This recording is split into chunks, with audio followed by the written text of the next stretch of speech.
Peter Gruen, Ph.D., playwright and teacher, lives in Lawrenceville, New Jersey, near Princeton, with his wife Anne, a multimedia artist. As a playwright, his work has been produced in Pittsburgh and New York, winning in the Off-Broadway Play Festival. As a classics scholar, he has led various college departments and translated much ancient Greek and Latin. But mostly he considers himself a playwright and a teacher.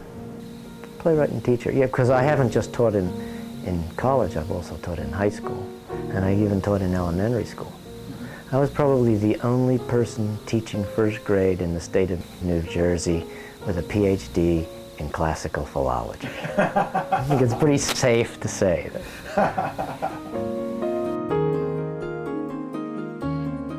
When I first started to write, I was seeking to make a connection with the audience, because when you write a play, you know, there are people there, and those people really were interesting to me. And I spent many, many years trying to write plays that would really connect with the people. And I consciously tried to establish that kind of connection in my work. And then that became less important to me. And now what I'm seeking is the authentic manifestation of, I shouldn't use the word idea, but let's just say the idea, or the image, or the whatever it is, whatever is in that play. Mm-hmm. So that's what I'm seeking. What is it really, really, really about? To me, inspiration is a state. It's a state, you know, like sleeping is a state, or daydreaming is a state, or exhaustion is a state. All of these are different states that people can enter, and I think that's what inspiration is. It's a certain state that you get into. And what I think ancient authors were doing, and other people who pray to the Muse or invoke the Muses, that's a way they get into that state. Why give credit to something that's not within? You know, I think that intellectual history, Western intellectual history, is a progressive understanding that these things come from within us. And it's not, they can be triggered by events that are in our life or are happening right now, but I feel that they come from within us. Mm-hmm. Playwriting is completely different from other writing. It shouldn't even be, there shouldn't even be the word writing, shouldn't even be in there. It doesn't have anything to do with writing as I knew it before you know, I did it. Because I had written things that were mainly ideas. And there, you don't need to be inspired. You can just think, and, you know, the ideas start coming, or they don't. Writing a play is sort of like writing a recipe. You know, it's directions for somebody else to do something. And you can read all the recipes you want, but after a while, you're going to get hungry. You have to eat it. You have to make it, and then you eat it.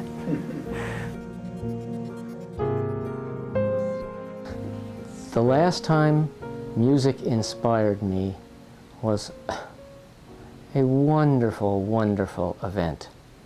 The College of New Jersey had asked me to do something about Homer. They were going to have a semester-long Homer project, which everybody was supposed to contribute to. And I said, well, I don't want to just talk about Homer. I do that in my classes, so what can I do that's different? I said, well, maybe I should write a play. But I, you know, didn't have any ideas about what this play would be, so every once in a while I would say, oh, gee, I have to write that play for the College of New Jersey. What am I going to do?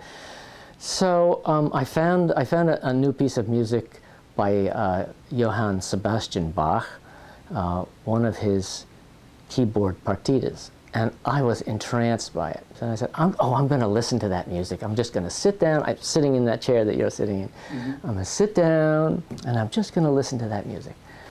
and I started hearing Penelope speaking. And I said, gee, this is interesting. I said, wait a minute, this is a play. So I jumped up, I got a whole lot of paper and a pen. I just sat back down, started the music over again, and I wrote, she was speaking to me. She was speaking to me. And I just wrote down everything that she said. This was at night. And by the time dawn came, I had that play. There it was.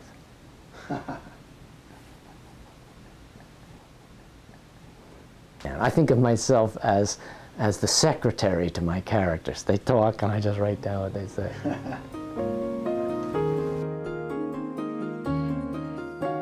You know, what makes writing, what makes it come? And it's changed over the years. I, for years, listened to music, or I'd look at a picture, or whatever, and now I just write, and I write myself into it. Mm-hmm. Mm-hmm. Is beauty transitory or eternal? Is it a constant? Well, I'm a Platonist, and so Platonists believe that there is beauty. It's an eternal thing. And, you know, in the Symposium, Plato talks about, well, you look at beautiful things in the world. You look at a beautiful this, you look at a beautiful that. You begin to realize that there's something uniting all of those experiences. That thing that unites all those experiences that you say, oh, that's beauty. That's the eternal beauty. But then there's also just the flower that, oh, it looks so beautiful. The next day it's dead because it only lives for one day or whatever. Mm-hmm. People who are not artists think artists have it easy. They just play. And we don't just play. I mean, we do play. I play. When I wrote that play about Penelope, that was incredibly, that was just a wonderful, wonderful high. You know, that was like a little kid on a roller coaster or something. It was just so emotional, and so, you know, people honor the results of that play, or they honor it while it's happening, like an actor or a musician, a singer. They pay good money to listen to that person, or to buy their book, or to see their play, or whatever it is. Buy that picture and hang it on their wall.